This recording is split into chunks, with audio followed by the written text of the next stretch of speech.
Yes, indeed. Welcome back to MCOC News. Now, if you like that opening sequence, hopefully I get to keep it. I'm worried I will get a copyright strike for it. But, you know, Marvel and Marvel Contest of Champions, they're getting some free advertisement with it. So hopefully I get to keep it because I enjoyed making it, even though it's a bit of a rip-off from the Marvel Contest of Champions launch trailer. But who cares? It's all about the news and fun times. So due to personal commitments, this MCOC news video didn't go out as quickly as I'd like to, so it will have Saturday's date to it. So in some places it's still Saturday, so you guys get to enjoy it on a Saturday.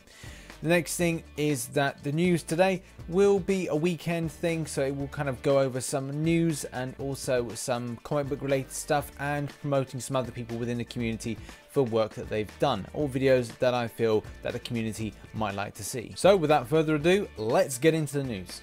Our first story is all about Carnage, and people in the community that don't like this character are getting the word garbage and the word Carnage and putting them together, and they're calling him Garbage. So that's good, isn't it? Yeah, getting those two together. Smart. But all joking aside, I really need to get this guy at 3-star, and I'm currently trying to put in about 1.3 mil in order to pick up a Carnage, just to kind of road test him, awaken him, and see if maybe I was wrong.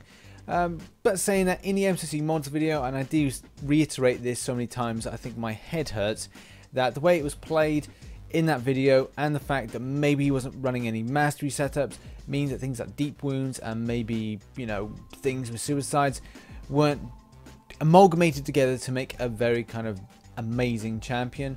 There have been some videos that have gone out that have shown the character putting some insane bleeds in, so I'm thinking that the character is good, but you need to get him up a little bit higher with his rank and awakening to make him any better, which I guess is kind of like most champions. It's just the signature ability doesn't really kind of complement the character as much and make him a lot more stronger than his base stats let on, or base attributes let on. Our next bit of news, and it's more of a recap thing because you find these little gems in the forums, is an interesting post which I'll leave in the description below about changes to Captain America champs, so there's the World War II and the standard Captain America. It's a very interesting read, and also kind of puts together items of, well, you know, has this been nerfed about the character secretly? What's going on? And there's a long stream of discussion which I find is incredibly interesting to read, so go over and give it a little look. So to a degree we've had a response about the compensation from the June 2nd incident. Obviously we're just over a week now since that, and not a lot has been heard. So Adora has put a post up about it and has highlighted what they're going to do with regards to compensation. To highlight some areas, number one, the people that lost out with regards to the daily cards will get compensated. The same thing with regards to login rewards and calendar stuff. So in general, you will be getting the stuff that you lost on that day back to you in some shape or form. So what actual compensation are we going to receive apart from the stuff that I just mentioned? Well, this is the message here. We'll be issuing all players that reach ranked rewards in each of the arenas a number of arena boosts and stamina refills, the amount of which will be determined by which arena you were competing in. So this is a bit disappointing for people that were expecting a bit more, but at the same time it does kind of give back to those that, you know, achieve rank. They get arena boosts and stamina refills back. Not the best thing in the world, because I don't think people really use arena boosts or remember to use them. Stamina refills are quite cool. I mean, I don't use mine at the moment. I am saving them for a special champion that comes in that I just need to go for, but so far I've not found that kind of need yet. So yeah, that's not the greatest of things to kind of get back, but I suppose it's something. Our next story is all about Brian Grant. He's just entered the Labyrinth of Legends, so we all wish him all the best here at the MCOC news team, which consists of me and nobody else. So yeah, I wish him good luck, and I think everybody else wishes him good luck as well. And it was great if you were in that stream because Joe Line was doing the commentary, and yeah, great time. Hopefully he can muscle on through. So if it's not live at the point you're watching, then go and watch the rerun and support his channel. Keeping on the same lines with regards to promoting people within the community or videos that I like, this video in particular is one by Resident, and I strongly suggest you go and see it. It is his complete Alliance War run, LGN 1 versus KOBE, and it's a great, fantastic video, and I really like it because Resident takes the time to just talk through what he's doing, downsides of things, you know, just kind of stuff that's going on with the battles, which I like, and it's a nice little kind of added bonus to watching anything gameplay related. Someone talking you through stuff as you go. So go over and give it a watch. The link is in the description below. Next video within the community that I like is the Secret Empire Forever motion comic. I like these things when they come out. Not a lot of people kind of talk about them that much, but it's a nice little added element and puts context to the particular event that's going on. And putting that effort into doing this stuff is vitally important to create stories behind the events that come in.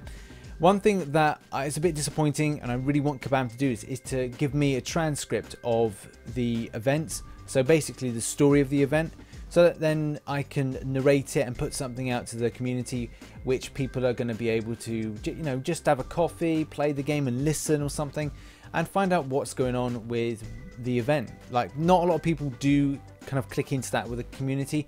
So I think that it's vitally important with this rush culture in mind that somebody does it. So Kabam, if you're watching, give me the goddamn transcript so I can comment on it and kind of narrate it for these lovely people watching your videos and content and stuff.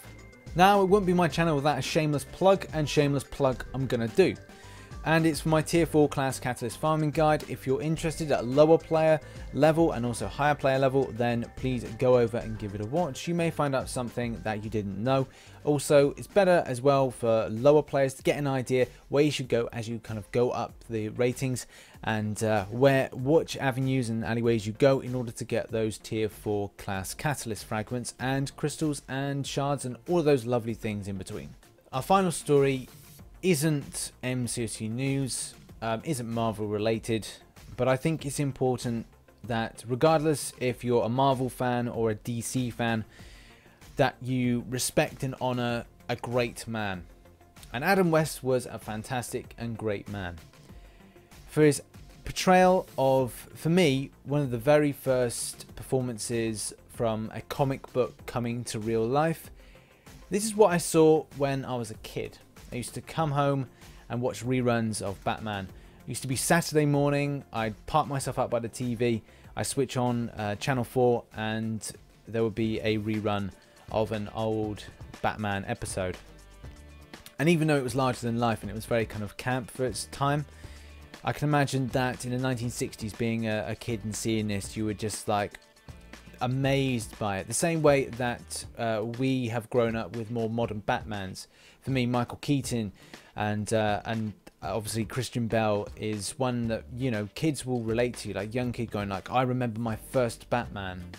I know that sounds a little bit kind of wrong, your first time with Batman, but the aspect of thinking about a character or a person's portrayal of a character that you know, you like and love. And even though there was a 1989 Batman, Michael Keaton, I really liked and enjoyed Adam West's portrayal of Batman. And I think that as he's kind of evolved as a person, he is it's kind of learned to love the role as well. And a lot of people kind of, they don't kind of associate themselves with their role. I suspect Mark Hamill wanted to step away from stuff Luke Skywalker related until they came up with a load of cash and said, here you go. And funny enough, he has actually been Joker, and I think actually played Batman for a bit in a couple of cartoons. But anyway, Adam West, great actor, great portrayal of a Batman. Don't care if people say he's it's a camp performance. The fact is, it was fitting in for its time, the same way that all the other Batmans were very kind of in the moment for their time. You know, Christian Bale is a very kind of modern Batman, and also we've got Ben Affleck, which is again a different kind of association with a time frame and what people relate to him being you know, a good modern Batman.